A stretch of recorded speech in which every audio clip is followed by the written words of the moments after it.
Hello नमस्कार दोस्तों, आप सभी का हमारे चैनल में बहुत बहुत स्वागत है। और आप मेरे साथ पढ़ रहे थे भारतीय भूगोल के अंदर हमने अभी हिमालय जो पर्वत है उसको ख़त्म कर दिया है। जो हमारी लास्ट वीडियो थी उसमें हिमालय जो पर्वत था उसका निर्माण, उसकी विशेषताएं और उसका ट्रांस हिमालय, बृहद हिमालय, लघु हिमालय और शिवालिक को हम पढ़ चुके हैं। जो आज की वीडियो है इसमें हम हिमालय का जो नदियों के आधार पर जो विभाजन किया गया है उसके बारे में डिस्कशन करेंगे और जो पूर्वोत्तर की जो पहाड़ियाँ हैं उसको देखेंगे। तो दोस्तों, अगर आप नए हैं तो हमारे चैनल को सब्सक्राइब कर लें और इस वीडियो को लाइक ज़रूर करें अगर पसंद आए। तो दोस्तों चलो शुरू करते हैं आज की वीडियो।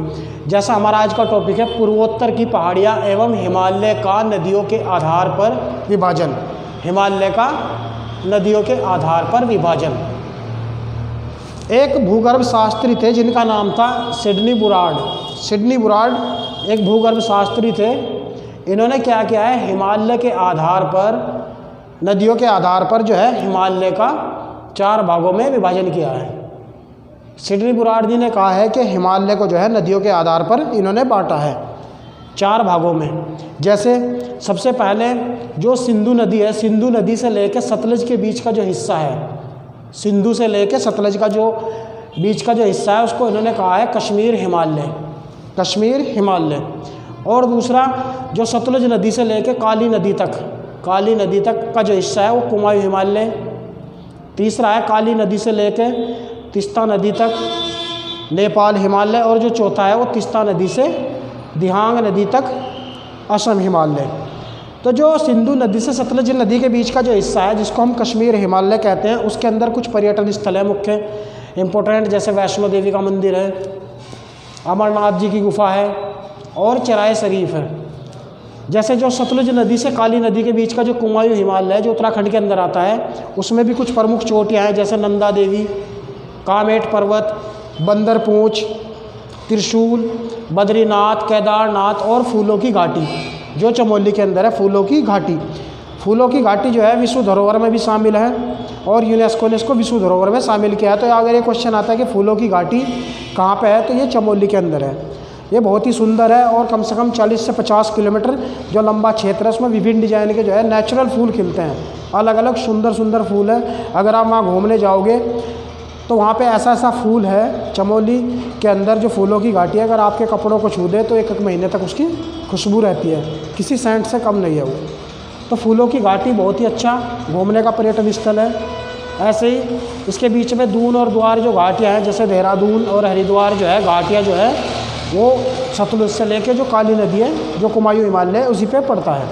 और जो नेक्स्ट है काली नदी से लेकर तीस्ता नदी के बीच का जो है उसको हम नेपाल हिमालय कहते हैं। और हिमालय की सभी जो सर्वोच्च चोटियाँ हैं वो इसी पर स्थित है। जैसे अगर हम पश्चिम से पूर्व दिशा की ओर देखें तो धौलागिरी, अन्नपूर्णा, एवरेस्ट, मकालू, कंचनजंगा।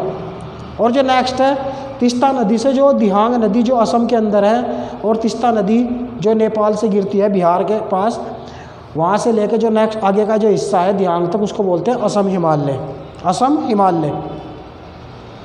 आइए हम बात कर लेते हैं पूर्वोत्तर की पहाड़ी। पूर्वोत्तर में क्या है, हिमालय दोनों साइड से ऐसे दक्षिण की ओर मुड़ा हुआ है। तो पूर्वोत्तर में कुछ पहाड़ियाँ जैसे टाइगर हिल जो है वो पश्चिम बंगाल के अंदर है, ये सिक्किम के दक्षिण में है, सिक्किम के जस्ट दक्षिण में टाइगर हिल। ये भी क्वेश्चन पूछा हुआ है कि टाइगर हिल कहाँ पे है, तो पश्चिम बंगाल। ऐसे ही अरुणाचल प्रदेश के अंदर 4 पहाड़ियाँ हैं जैसे डफला पहाड़ी, मीरी पहाड़ी, अबोर पहाड़ी और मिसमी। ये शिवालिक का ही हिस्सा है, जो हिमालय का बृहद हिस्सा था शिवालिक उसी का हिस्सा मानी जाती है। और वहाँ पे जनजातियाँ पाई जाती हैं अरुणाचल प्रदेश के अंदर, उन्हीं के ऊपर इनका नामकरण किया गया है। इसी नाम की यहाँ पे जनजातियाँ भी मिलती है जैसे डफला, मीरी, अबोर, मिसमी, ये सभी जनजातियाँ हैं।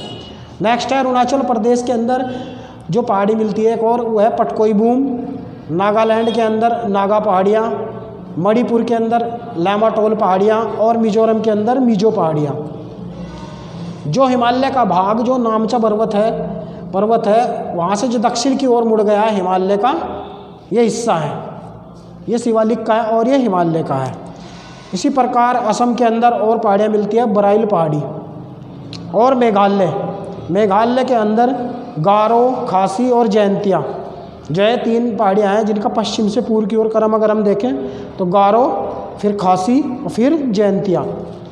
ये हिमालय का भाग नहीं है, ये याद रखना है, इम्पोर्टेंट है कि जो ये पहाड़ियाँ हैं गारो, खासी, जयंतिया जो है ये हिमालय का भाग नहीं है। ये छोटा नागपुर का जो पठार है, छोटा नागपुर का जो पठार है उसका हिस्सा है। जो राजमहल गैप या मालदा गैप भी हम इसको कहते हैं, एक भ्रंश है जो प्रायद्वीपीय भारत से मेल खाता है। जो इनका जो इनकी विशेषता है वो प्रायद्वीपीय जो भारत है हमारा जो पठारी, उससे मेल खाता है, क्योंकि ये पहले प्राचीन काल में इससे टूट कर लगा हुआ है। जो गंगा और ब्रह्मपुत्र नदी थी उन्होंने जो भ्रंश है वो बना दिया और ये हिस्सा अलग हो गया है। तो जो मेघालय का पठार है जिसको हम शिलोंग पठार भी कहते हैं, वो प्रायद्वीपीय भारत का ही हिस्सा था, वो ना कि हिमालय का। तो इसको राजमहल गैप या मालदा गैप भी कहते हैं, ये इम्पोर्टेंट है। इन तीनों पहाड़ियों का जो हिस्सा है उसको शिलोंग पठार या मेघालय का पठार भी कहा जाता है। और जो खासी जो पहाड़ियाँ हैं उसी के ऊपर चेरापूंजी और जो शिलोंग जो यहाँ की राजधानी है ये मिलता है। शिलोंग चेरापूंजी जो है विश्व में सबसे ज़्यादा जो वर्षा होती है, वार्षिक वर्षा, वो चेरापूंजी के अंदर ही है। और दो पहाड़ी और है जैसे रेंगमा पहाड़ी और मिकिर, ये दोनों पहाड़ी जो है वो असम के अंदर पाई जाती है। जैसे कुछ और फैक्ट है, जैसे बांग्लादेश को नदियों का देश कहते हैं क्योंकि यहाँ पे कोई भी पहाड़ नहीं पाया जाता, ये भी पूछा हुआ है जीके में। जैसे पाकिस्तान को नहरों का देश कहते हैं, नहरों का देश। तो दोस्तों आज की वीडियो में हमने देखा हिमालय का जो है नदियों के आधार पर जो विभाजन किया सिडनी बुराड़नी जी ने, और जो पूर्वोत्तर की जो पहाड़ियाँ थी हमने उस पर डिस्कशन किया अभी। तो जो हमारी नेक्स्ट वीडियो होगी उसके अंदर हम प्रायद्वीपीय जो पठार है भारत का, प्रायद्वीपीय भारत जो दक्षिण भारत है उसको पढ़ेंगे। तो आप हमारे चैनल से जुड़े रहें। वीडियो देखने के लिए बहुत बहुत धन्यवाद। Thank you so much.